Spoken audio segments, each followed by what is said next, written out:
So a friend was trying to mimic my voice and they couldn't pull it out because, well, it's all over the place. So I told them, like, oh, if you want to do my voice, what you have to do is you have to constantly be going through puberty. Because I can go very low, very raspy, and all these things, and then just talk like this like it's normal. And then he's like, oh my god. And then just be very more high pitched about everything, and oh no. And it's just natural for me. It's just my voice goes all over the place. It is generally high pitched though. But yeah, you just constantly go through puberty, and you got my voice. Welcome back, friends. Lost Scarf here, and it's time for the vlog. And at the start, I want to mention a congrats to an old friend named Checkpoint. So, years ago, if you've been following this channel for a long time, years ago, I did collabs with people. I collaborated with Fraz, I collaborated with Checkpoint, I collaborated with... Oh my god, I can't remember his name all of a sudden. Oh my god, no, it's not good. Well, I collaborated with a lot of people. Did BAPs with them and things like that. Did a bunch of like little team-up videos and things like that. And of all of them, I'm like, okay, these guys had the potential to go really far here and there. And some like, oh, maybe they'd have, like, I felt like everyone had potential to go somewhere. I really felt that. But I wasn't sure how far they could go. Out of everyone, I figured, like, Mez, I figured could hit the millions. Because he had the voice, he had the personality. And then also some like Fraz, who I thought, yeah, he could climb up pretty far too, I thought. Checkpoint was someone who I thought was gonna get there eventually, but they'd incrementally get there and then finally get to a big spot. That's how I felt about them. I thought by this point in time, it's been like 2 or 3 years, I thought by this point in time they'd maybe be at like 200, 300,000 followers, subscribers. No, they just broke 2 million today, so congrats to them. Showing I have no idea what makes someone popular. At all. Because I like the stuff, I'm like, I don't know, like, some people will like it. Turns out I don't know what people like. I know what the kids like, I know what's hip with the kids. Also, yeah, I don't know. Have you seen kid humor? Like, sometimes kids will post things, although, you know, you're supposed to be 13 before you can go online. You'll see, like, 8-year-old humor, and you're like, what the hell is that? And it's just hilarious to them. I'm like, huh. There's a thing that I think many people forget is, everyone can get on the internet regardless of age restrictions. Everyone can just get on there. And there are a lot of kids who are just watching whatever on there. And then people they like and they watch the heck out of them. And yeah, like that's why Minecraft does so well, because there are a lot of kids who just like Minecraft videos. And still does well, because every generation still likes Minecraft videos. Like, people thought Minecraft was going to die because this generation was going to get older. And then no, the next generation of kids also liked Minecraft, so Minecraft kept doing well. Funny how that is. It's like, turns out Minecraft just works really well with kids. Of all ages, and I mean of all generations. At some point, for sure for us, it was this, well, this is a creative outlet, make what we want to make and have fun with it. And that's why the voice LPs. I don't think the voice LPs really would make us a big popular thing, but they're fun to do, and that's why we do them. Because it's something I like to do is explore my voice, and explore where I can take the voice. That's what those LPs are. With the hope of, you know, someday maybe being able to actually put that into a game. Or something. Or not, I don't know. Or, well, also it's preparation for the Abridge. Which we'll do someday, it's been years. Honestly, that's what this channel is. It's a representation of our creative energy and our creative outlet. And the things we make because we want to make them. And it's no longer the quest to become super popular. It's just the quest to create, to enjoy, to, well, have fun and create purpose for ourselves. And that is the why of this week. The why is, why do I exist? Interestingly, I did not ask this at an existential point in my life right now. Like, I'm not feeling existential right now. I was just thinking, oh, what is the point? Because sometimes you're just bored and there's nothing. And then, like, huh, why am I even here? Or sometimes, some people enjoy being bored and not doing anything. I don't know what happened at some point in life, but it just made me like, I have to be doing something or else I am doing nothing. And doing nothing is bad. I don't know, maybe it's an American thing or just a certain point of age where you feel that way. I do not know. But I did not ask that as an existential crisis question to myself. I asked it as like, what the hell am I even doing here? Kind of question. It's partially because I just feel frustration with, I might spend a little too much time on Twitter, Like, I should be doing things more productive, but at the same time, I was like, well, if my body and my mind want joy, or whatever the hell Twitter's doing, then I guess that's where I should be at. But then I don't accomplish as much as I want to. It has taken a full month for me to finish working out the Kirby soundtrack list. That should have taken maybe 4 or 5 hours. Instead, it took me a whole month. I was sick for most of the month anyway, but still. So because I was sick, my energy wasn't going towards creative. I didn't draw for a whole month either. I didn't draw for a month. I didn't work on the Kirby podcast for a month. I didn't work on anything for a month. I was just being sick for a month and playing games and watching things and reading things. So I just did not have the energy to do things. And that's the thing is, if we were being creative for a living, you would have to be creative despite being sick or whatever doesn't put you in the mood for it. But because we're being creative to be creative for the point of it being just because we want to make things, then it doesn't become a priority. Which is good and bad for different reasons. So, why do I exist?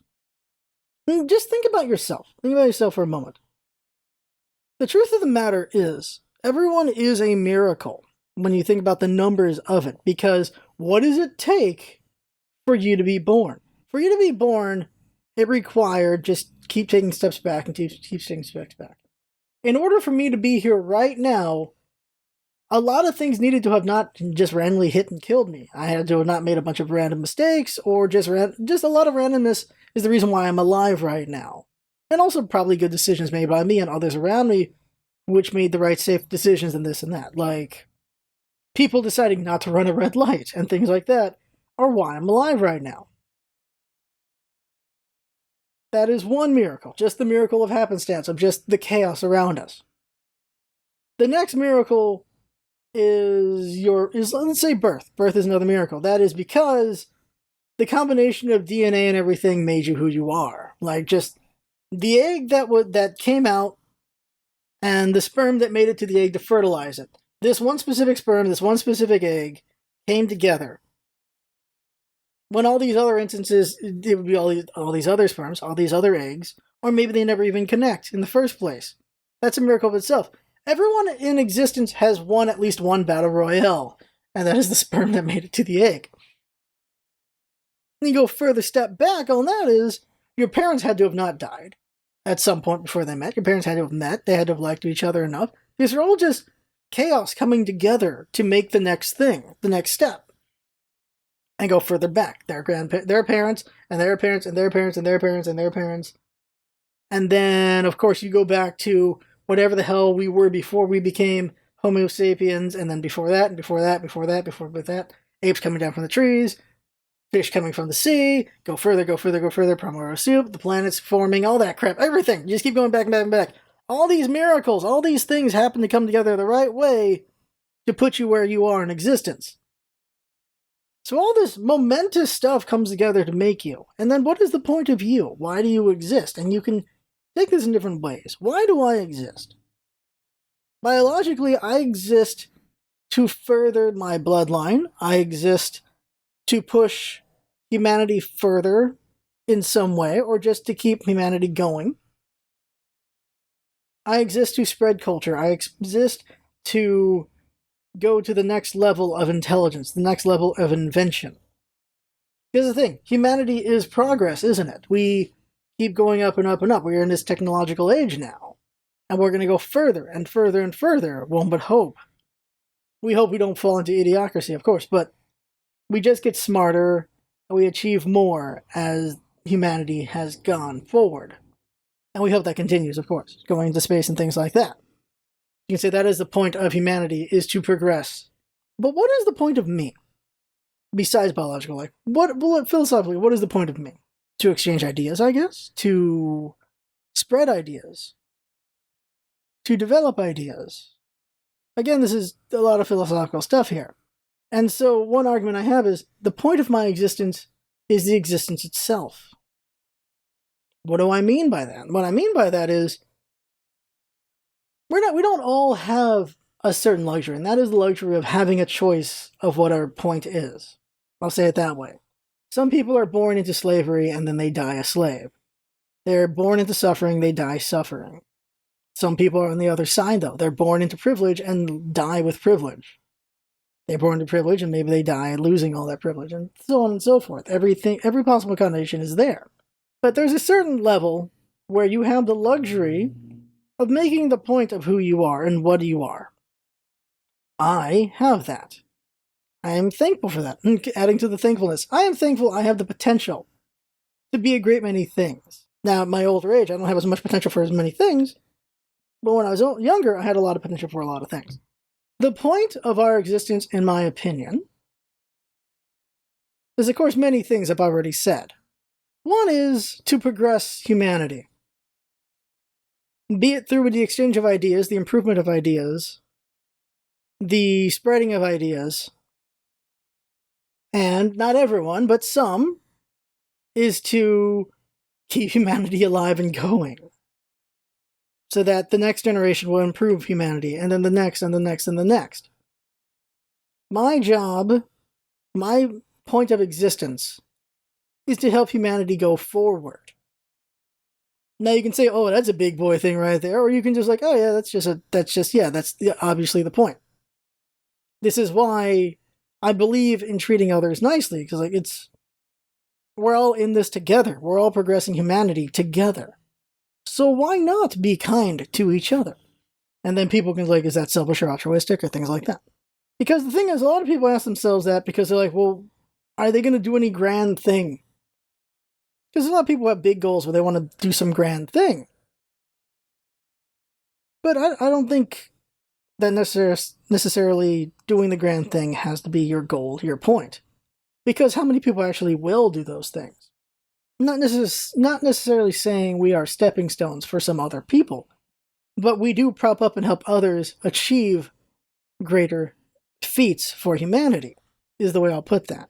Is it a cop-out to say the point of existence is existence itself? Maybe, but I think that's what it is. I think it is... The point is, we're here. We can do whatever we want to an extent, of course, by potential or upbringing, things like that, or the society around us. But we can do to an extent what we want. Or we can work towards getting to what we want. If we're born in the right potential. There's the thing, when you get too broad, you try to what's the word here? You try to answer every question, every little detail, and you get bogged down what I'm getting bogged into now, where it is, well, there are exceptions to everything I'm saying. And so my brain is too scattered on the subject, isn't it? Let me see if I can narrow that down. Because what is the point of these whys? The point of these whys is for me to work out my thoughts and understand myself and the world better. That's the point of this why series. So here we are working through it. So focus on myself. Why am I here? I am here to help humanity go forward. That is one reason why I'm here. Deep down, why do I do this channel? And there are two reasons why I do this channel. One is creative outlet, because I like to create, that's one. The other is I like to make people smile. I like to make people happy. That is the other reason.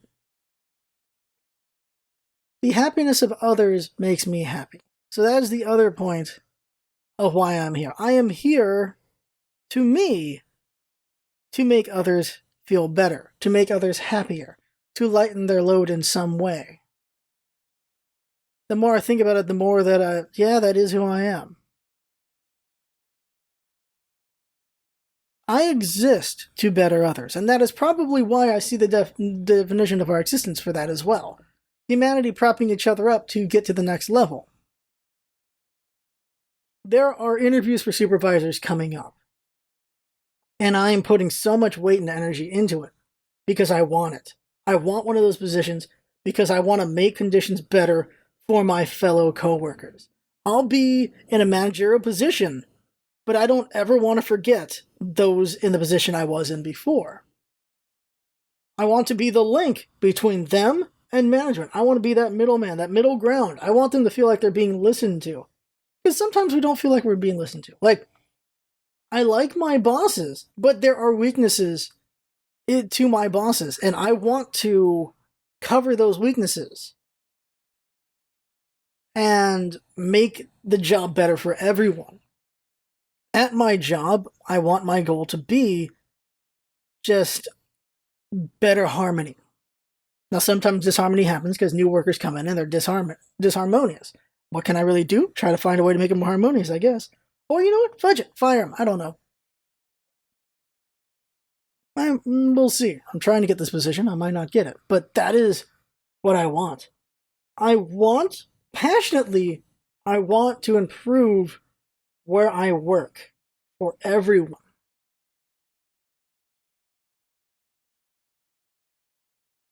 The big selling point I'm trying to give in the interview is that here's what I'm passionate about, and here's what I want to do, and here's what I think I can do as a supervisor job. And I'm going to give them some big, lofty goal. And they're going to scoff at it. I'm like, yeah, I understand. But hey, I still want to go for it. I'll shoot for the moon. And if I miss, I'll be in the stars now, won't I? And we'll be somewhere closer than we are right now, because somebody will have put in the energy to try to make it happen. I'll say right now. So, in my job, there are 5 grades of certification. The level 1 grade doesn't really count for much. Level 2 grade allows you to become a trainee in my position. Level 3 is needed to hold my position. Level 4 is needed to become a supervisor. Level 5 is needed to become the senior, to become the top, the one who runs everything in my job. The one who's responsible for everything. The one who goes to jail if things go wrong. I have the 4. I don't have the 5. But the goal I want to set, and I'm going to say at the job interview, and that's going to get scoffed at, is my goal is to make every single one of us a 5. And they will scoff because I won't even have the 5. But I have every confidence in myself that I can get it. And I have every confidence that anyone who can get the 3, heck, anyone who can get the 2 can get the 5.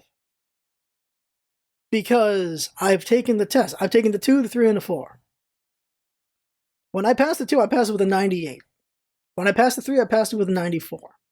When I passed the 4, I passed it with an 88. They've just been a little harder, and a little harder, and a little harder, because you need to know a little more, and you need to know a little more. You need to understand water. You need to understand how to work with others. You need to understand pumps and motors and all that. Then you need to understand them a little bit better. And then you need to understand the regulations, why we do the things we do. You need to understand that. And then the 5 position is understanding all of that and how to use it in real world issues and situations. Something goes wrong, things go south. You gotta connect the dots and figure out what is wrong and then come up with a solution. That's what the 5 has to do, because random stuff can happen in life, and you gotta figure out what is the cause as best you can and deal with it and keep the water going and safe for everyone. And I see that, and people have said, you see that because you're too smart, but I don't think I am. I see that as possible. For anyone who can get the 3, they can get the 5. And so I'm going to argue for that. I'm going to argue that I can get something that I don't have yet, and that I can lead others to that point as well. And I believe I can. Through just trial and error, I will figure out how to teach what we need to know and boil it down and simplify it and figure it out so that all of us can have the 5. The prestige of everyone being a 5 sounds nuts to me. Because what it means is, if something ever goes down, everyone would be able to deal with it. I think it's possible, and that is the big selling point I'm going to sell myself on in the interview. The other one is, here's advice. Here's advice. This is amazing advice. You go on that job interview, you answer the questions. It doesn't matter necessarily, as long as you don't blow them horribly, what you say to the questions. Because then there's the final question in every interview, that is, what else do you want to tell us? When you get to that question, you tell them this. You say, anything I answered that is not satisfactory can be learned to be satisfactory.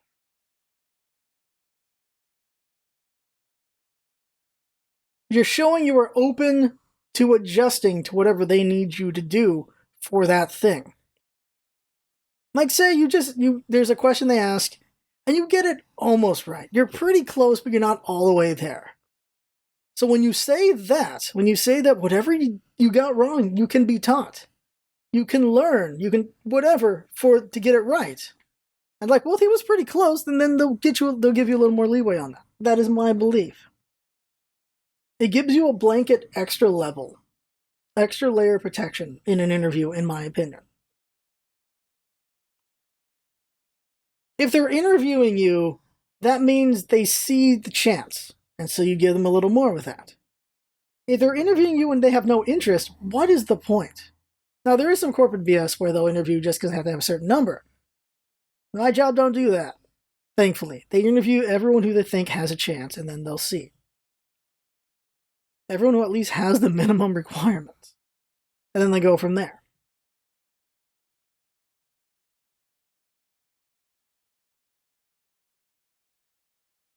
So let's boil down here. Let's TLDR this. What is the point of my existence? Just me. Why do I exist?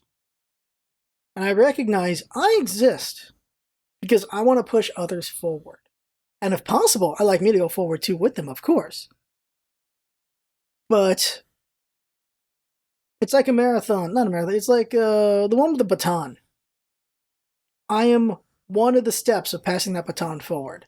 That's the way I see it. That's in one version of things. Another version of seeing it is, I'm just someone there to facilitate. That's a good way to word it too, is facilitate the means of success for the team. So like the number 2 or things like that, where they just make sure everything is in place. And that's really what the supervised position is. The supervised position is making sure everyone's got everything they need to succeed. That is what I want. That's what I've done. That's what I've been. I usually like to be support in some way to help others get there when I see they have the potential to go further. This is why I would have been a teacher if teaching wasn't treated so poorly in America. At the end of the day, if teaching was more respected, I'd become a teacher. I know that. That's definitely who I'd be. But because people crap on teaching, I don't have the thick enough skin or the energy to deal with that BS. I do not. So that's why I'm not a teacher. I recognize that about myself. So the point of my existence is to help others go forward. The point of my existence is to make others happier. The point of my existence is to better the lives of others. And it makes sense considering what my dream job was. My absolute dream goal 15 years ago was to become the new Norman Borlaug. Norman Borlaug, he's the man who saved 1 billion lives. Look him up. It's amazing. I wanted to be him. The man who saved 1 billion lives. So that is the point of my existence. Now, you can ask yourself that question. What is the point of your existence? And maybe you don't have the answer yet. That's not a bad thing. Don't get in despair if you don't know what the point of your existence is. Because you just haven't realized it yet. You just haven't found it yet. Or you're just Nietzsche. There is no point. And you could also argue there is no point. That we just make the point ourselves. But isn't us making the point ourselves then the point of the existence? Too much philosophy. Because I suppose there are those who are asking, what is the point on a godly scale? It's like, you can argue that if you believe in God, then the point of you existing is either to pray to this God or to just live because God gave you that life. Alright, that's it for the vlog. Most of that was confusing, I'm sure. But hopefully this ending point made more sense. We'll see. That's it. I had fun talking. Hope you have fun watching and listening, and that's what's all about, isn't it? Having fun. Thanks, goodbye, and see you next time.